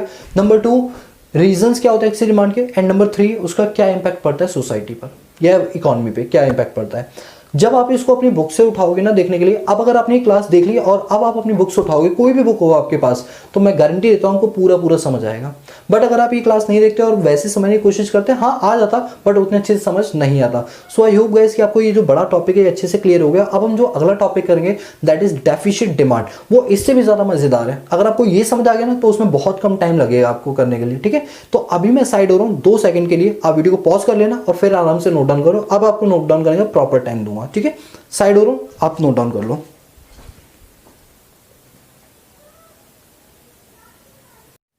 तो चलिए अब हम स्टार्ट करते हैं अपने पास डेफिसिट डिमांड क्या होता है। सो आई होप कि आपको एक्सेस डिमांड समझ आ गया होगा। अब आप डेफिसिट डिमांड को उससे भी ज्यादा अच्छे तरीके से समझ जाओगे। देखो डेफिसिट डिमांड, डेफिसिट का मतलब होता है डिमांड में कमी होना, ठीक है। अब देखो अगर हमारा एग्रीगेट डिमांड कम है और एग्रीगेट सप्लाई ज्यादा है तो क्या बात होगी, ये एक्सेस डेफिसिट डिमांड की। बट याद रखना प्रोफेशनली अगर हम बोलेंगे तो क्या बोलेंगे, एट बोलो एट फुल एम्प्लॉयमेंट लेवल। जी हाँ बिल्कुल सही कहा आपने, फुल एम्प्लॉयमेंट लेवल पे जब एग्रीगेट डिमांड कम होता है और एग्रीगेट सप्लाई ज्यादा होती है तो इस सिचुएशन को या उस केस को हम बोलते हैं डेफिसिट डिमांड। तो देखो deficit demand it refer to a situation when aggregate demand is less than aggregate supply corresponding to full employment level. जब फुल एम्प्लॉयमेंट लेवल होता है उसके कॉरस्पॉन्डिंग में अगर आपकी एग्रीगेट डिमांड कम है और एग्रीगेट सप्लाई ज्यादा है तो सिचुएशन को बोलते हैं डेफिसिट डिमांड। अब डेफिसिट डिमांड के लिए मैं आपको समझाने के लिए ना आपके सामने बनाऊंगा एक ग्राफ, ध्यान से देखना वो ग्राफ क्या है। ये लो हमारा ग्राफ, ये एक्स एक्सिस, जीरो एक्सिस और ये आपका आ गया Y axis.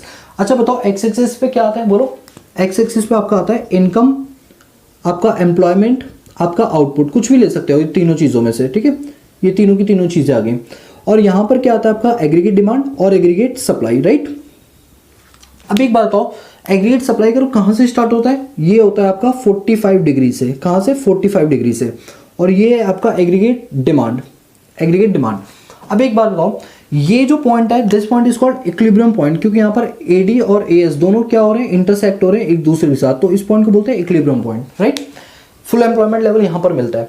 But according to the situation जो हम पढ़ रहे हैं that is deficit demand. Deficit मतलब डिमांड कम हो रही है, जब बढ़ती तो ऊपर, कम हो रही है तो नीचे। तो अब जो हमारा नया कर्व बनेगा एडी कर्व वो मेन एडी कर्व के नीचे बनेगा, क्योंकि डिमांड क्या हो रही है, कम हो रही है। तो ये लो ये बन गया AD1। अब जो नया इक्विलिब्रियम पॉइंट है वो ये रहा, जो नया इक्विलिब्रियम पॉइंट है वो आपका ये रहा। तो ये आप जो गैप देख रहे हो ना ये वाला, इस गैप को बोलते हैं, इस गैप को बोलते हैं डिफ्लेशनरी गैप। क्या बोलते हैं, डिफ्लेशनरी गैप, जो कि हमारे पास दी हुई डेफिनेशन में ये रहा डिफ्लेशनरी गैप। तो अब मेरी बात को ध्यान से सुनो, ये क्या है। केस कुछ ऐसा था कि हमें डेफिनेशन हमें जो बनाना था दैट इज डेफिसिट डिमांड। तो जब डेफिसिट डिमांड होता है तो जो हमारा मेन डिमांड होता है उससे नीचे की ओर खिसक जाता है, क्योंकि डिमांड कम हो रही है तो नीचे की ओर आ जाएगा। तो इसमें जो ये गैप बना that is called deflationary gap. That is called deflationary gap. तो अब देखो क्या होगी डिफ्लेशनरी गैप की definition. It refer to a gap by which actual demand is less than aggregate demand required to be establish. हम जो सोच के चल रहे थे एग्रीगेट डिमांड इतनी होगी, बट एक्चुअली में उससे भी कम हुई। मैं सोच के चल रहा था कि मेरे पास इस आउटपुट की कम से कम 1000 लोग डिमांड करेंगे, बट रियलिटी में सिर्फ 800 लोगों ने डिमांड की। That is called deficit demand, और इससे जो गैप जनरेट हुआ that is called deflationary gap. एक बार फिर से पढ़ लो। It refer to a gap by which actual demand is less than aggregate demand required to be establish at full employment equilibrium. देखो फुल एम्प्लॉयमेंट इक्विलिब्रियम पर है, ये बात याद रखना, ठीक है। यहां भी ये देखो इवन है, ये फुल एम्प्लॉयमेंट इक्विलिब्रियम है। अब अगर हम इस डायग्राम की बात करेंगे तो कैसे करेंगे बताओ। इन the above diagram AS is aggregate supply curve and AD is aggregate demand curve, comma aggregate supply curve starts from the origin at 45 degree, right. फिर आगे on the x-axis there will be showed income, employment and output. On the y-axis aggregate demand and aggregate supply. Both curve AD and AS are intersect to each other at point E, which is called equilibrium point. आगे according to the situation there is a deficit demand. That means aggregate demand is downward sloping from AD to AD1. Now the new equilibrium point is on E1, right? And this gap is called be a deflationary gap. Explanation कितनी ज्यादा easy हो जाती है जब आपको diagram समझ में आ जाता है। तो वही लिखा हुआ है in the above diagram income and output are measured on X axis and aggregate demand is on Y axis. Both AD and AS curve are intersect to each other at point E, which indicate full employment level. Due to decrease in investment, aggregate demand fall AD to AD1. It denotes the situation of deficit demand and the gap between them is termed as deflationary gap. चाहो तो ये लिखो, चाहो तो जो मैंने बोली वो लिखो, बात एक है, हमें तो डेफिनेशन बनाना सीखना है, एक्सप्लेनेशन करना सीखना है, ना कि रटना।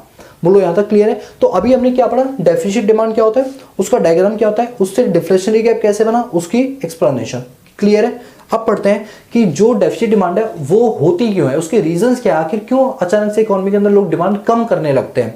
सबसे पहला रीजन है fall in propensity to consume. अगर मेरे दिमाग में सेविंग्स भर जाएगी तो मैं खर्चे कम करूंगा, और जब खर्चे कम करूंगा तो डिमांड भी कम करूंगा, और मेरे जैसे सब लोग सोचने लगेंगे तो अल्टीमेटली डिमांड क्या हो जाएगी, कम हो जाएगी, और इसी को बोलते हैं deficit demand. Number 2, increase in taxes. Government ने टैक्सेस बढ़ा दिया है तो मेरी जो रियल डिस्पोजेबल इनकम है वो भी कम हो जाएगी, और जब रियल डिस्पोजेबल इनकम कम होगी तो मैं मार्केट में डिमांड भी कम करूंगा। लेट सपोज मैं 100 रुपए कमाता हूँ, गवर्नमेंट ने कहा पहले टैक्स रेट 10% लगाया, तो 100 में से 10 रुपए गवर्नमेंट को देने पड़ेंगे, बच्चे कितने, 90 रुपए। यानी अगर मैं उसको खर्च करने जाऊंगा तो कितने कर सकता हूँ, 90 रुपए, यानी मेरी रियल डिस्पोजेबल इनकम 90 रुपीज है। लेकिन गवर्नमेंट ने अब टैक्स बढ़ा के कर दिया 40%, 10 से सीधा 40 कर दिया, यानी 100 रुपए में कमाता हूँ, 40 रुपए गवर्नमेंट को टैक्स के रूप में देते, तो जेब में कितने बचे, 60 रुपए। तो पहले कितने बचते थे, 90। तो 90 रुपए में जो चीज खरीद पाता था, क्या वो 60 रुपए में खरीद पाऊंगा, नहीं। तो अल्टीमेटली डिमांड मैं कम करूंगा, और सिचुएशन किसकी क्या रहेगी, डेफिसिट डिमांड क्या रहेगी। फिर decrease in government expenditure. Government ने जो नदी नाले सड़क वगैरह हो गए, पुल वगैरह हो गए, ये बनाने कम कर दिए। जब कम कर दिए तो गवर्नमेंट खर्चा कम करेगी, तो जो लेबर लोग हैं, जो कॉन्ट्रैक्टर है, उनकी इनकम कम होगी। जब उनकी इनकम कम होगी तो वो मार्केट में डिमांड कम कर देंगे, और सिचुएशन कौन सी आ जाएगी, डेफिसिट डिमांड की आ जाएगी। Number 4, decrease in investment. लोगों ने इन्वेस्टमेंट करना कम कर दिया। मैं आपको एग्जांपल देता हूँ। एग्जांपल वही जो मैंने अभी पीछे दिया था। ये एक पर्सन है, इसने एक बैंक से लोन लिया, तो बैंक ने कहा कि भाई रेट ऑफ इंटरेस्ट है 10%। इसने क्या किया, फर्दर उसको म्यूचुअल फंड में इन्वेस्ट करके 20% की इनकम कमाई, तो इसकी नेट इनकम कितनी हुई, 10%। भाई बैंक से उसने लोन लिया और वही लोन का पैसा उसने इन्वेस्ट कर दिया, तो 10% की इसको पेमेंट करनी थी, 20% उसको इनकम हुई, तो नेट इनकम उसको 10% की हुई। क्या हुआ, बैंक वाले ने अपने यहाँ पर रेट ऑफ इंटरेस्ट बढ़ा दिया और 15% कर दिया। म्यूचुअल फंड से तो पहले भी 20% आता था, अभी भी 20% आता है। एक बात बताओ, मैंने बैंक से लिए हुए पैसे उधार को इन्वेस्ट कर दिया और 20% की इनकम कमाई, और अब बैंक ने रेट ऑफ इंटरेस्ट बढ़ा दिया 15%, तो अब मेरी नेट इनकम कितनी हुई, 5%। क्या मैं पहले जितना इन्वेस्ट कर पाऊंगा, नहीं। जब मेरी खुद की इनकम 10% से गिर के 5% हो गई है, तो मैं इन्वेस्टमेंट क्या करूंगा, कम करूंगा, और जब इन्वेस्टमेंट कम करूंगा तो अल्टीमेटली डिमांड भी क्या होगी, कम, और सिचुएशन किसकी आ रहेगी, डेफिसिट डिमांड क्या रहेगी। इसको बोलते हैं मार्जिनल एफिशिएंसी इन्वेस्टमेंट, और इसको बोलते हैं आपका रेट ऑफ इंटरेस्ट। बोलो क्लियर है, ये सर क्लियर है। ये किसका एग्जांपल है, इस वाले का। Rise in import. अब मान लो हम लोग आईफोन लवर्स हैं, हमने आईफोन दबा के डिमांड की। एमआई के लवर्स हैं, चाइना से खूब हमने एमआई की टीवी वगैरह जितना दबा के मंगा सकते थे सब मंगाई। तो अल्टीमेटली जब हम इम्पोर्ट ज्यादा कर रहे हैं, इसका मतलब हम भारतीय चीज को नहीं खरीद रहे, तो भारत में बनी चीजों की डिमांड नहीं हो रही है, तो अल्टीमेटली डिमांड क्या हो रहेगी, डेफिसिट में आ रही है, क्योंकि हम सारा माल तो बाहर से खरीद रहे हैं। आप बात समझ रहे हो, जब सारी माल बाहर से खरीदो तो इंडिया वालों की डिमांड कम हो जाएगी, तो डेफिसिट डिमांड तो बनेगी। क्यों? क्योंकि हमने इंपोर्ट बढ़ा दिया। फिर है फॉल इन एक्सपोर्ट, हम एक्सपोर्ट कम कर रहे हैं। जब कम कर रहे हैं क्योंकि हमें एक्सपोर्ट ऑर्डर ही कम मिल रहा है, हमें एक्सपोर्ट ऑर्डर बाहर की कंट्रियों से कम मिल रहा है, तो हमारी चीज़ों की डिमांड हो ही नहीं रही है, तभी तो एक्सपोर्ट कम हो गया। तो जब एक्सपोर्ट कम होगा तो अल्टीमेटली क्या होगा, डिमांड डेफिसिट में आ जाएगी। कॉस्टली फाइनेंसिंग, अगर हम कहीं से फाइनेंस कराने के लिए आते हैं, पैसे उधार लेने के लिए आते हैं, तो बैंक ने इतना ज़्यादा इंटरेस्ट रेट कर दिया है कि हम सोच के जाते हैं 10 लाख का लोन लेने, लेकिन हम 1 लाख का आते हैं या लेते ही नहीं लोन। जब लोन ही नहीं मिलेगा तो हम डिमांड भी क्या करेंगे, कम करेंगे। क्यों? क्योंकि फाइनेंसिंग क्या होगी, कॉस्टली होगी। So guys these are the reason जिनकी वजह से क्या होता है, डेफिसिट डिमांड जनरेट होता है।